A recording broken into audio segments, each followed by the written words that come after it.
Hi, this is Dr. Mary Gillam. I am so excited to be with you today because I've just completed my first television interview in which I actually play the host, and I had the opportunity to interview some very remarkable people. Not only have they been mentors to me, but their life is a true example of what it means to be a real leader.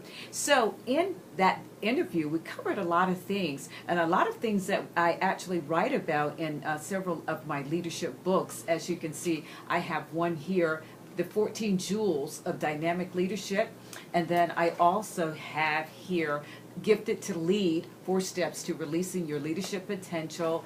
And then I have as well the Core Leadership Development Model. But what I wanted to do was just spend a few minutes just sharing with you some of the things that we talked about in my first television interview. So one of the things that we talked about specifically, which a lot of people do talk about, is the importance of leaders inspiring others to seize the vision. It's not enough just for you as the leader to have the vision, but you have to be able to sell that vision and for others to be able to gain buy-in into your vision. So you have to make the vision plain so that people will understand what that vision is all about, and so that you will have a path upon which you are traveling and you're not just out there floundering and nobody understands where you're going. And one of the things that I wrote about specifically concerning vision was, just think about this. Have you ever worked in an organization in which the leader's vision was unclear? Although there was a designated boss, the role appeared to just be a name only. There was no consistency in the message. Organizational priorities, goals, and objectives, they changed continuously. The organization was existing, yet in chaos. That's what I write about in the book, 14 Jewels of Dynamic Leadership. I believe that leaders inspire others to seize the vision. And one of the things that I wrote here, and I think is kind of neat, I said this: a vision without clarity is like a piano with no keys. No music is made, and no organizational progress is achieved. You just can't have it if nobody understands what the vision is. And then another thing that we talked about during the interview was the importance of a good name, which is wrapped up in integrity, honesty, who you really are. And I really admire the people that I had a chance to interview because they really truly understood the importance of protecting their name based off of how they live their lives, so that, when it's all said and done, people will have the right kinds of things to say about them based off of the way they lived, they conducted themselves, and they tried to help others as they went along their path. And these are very successful people, so I was very, very pleased to have the opportunity to interview them. But one of the things that I talked about here, just in this particular book, have you ever worked for individuals whose name and reputation was less than stellar? I've been there. I know what it means. And you kind of like, oh my goodness, what have these people done to just really get people to not have a lot of respect for them and all those kinds of things.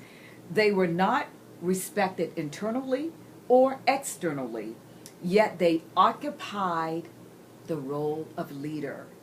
This is unfortunate, but it happens all the time. All you have to do is read the press. Oh my goodness, you will be turned off because there are many people occupying the role of leader, and yet the respect factor is not there. They're just a leader in name only. I think it's very important that you understand that each and every day you are defining who you are. People are seeing the real you based off of how you conduct yourself, how you conduct your affairs. That's why it's important to understand that leaders value a good name.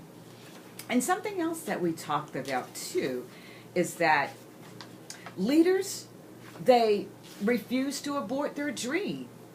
It's not enough to just say, okay, this is something that I want to do, but when you encounter challenges and obstacles, you're ready to give up.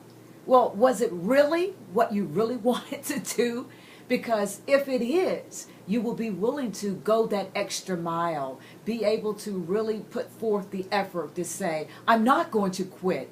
I'm going to be not only an example for myself, but to others as well, that no matter what you're going through, you can continue to work hard and achieve your dream. And that's what it's all about. And so I honestly believe that leaders, they refuse to abort their dreams. Well, like I said, there's 14 of these little things that I put together called jewels, and they're based off of what I call proven leadership principles and techniques. And they're things that I've learned over my 30 plus years of not only serving in technology related areas, because my background is in information systems and telecommunications, but in various leadership capacities.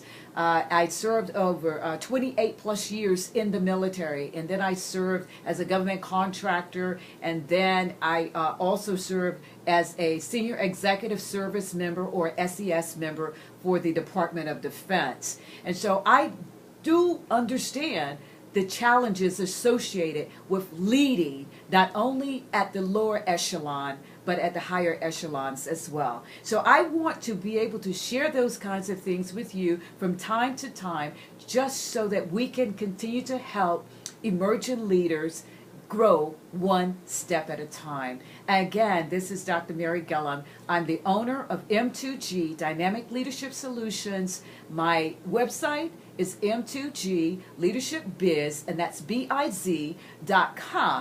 I'm also the producer and host of a local television show called Leadership Table Talk. It is a television show based on helping people to not only grow, but to develop as well their leadership skills and talents. So if you're in the Northern Virginia area, you can pick up the show, and I look forward to just talking with you again real soon on Leadership That Matters. Thank you. Bye-bye.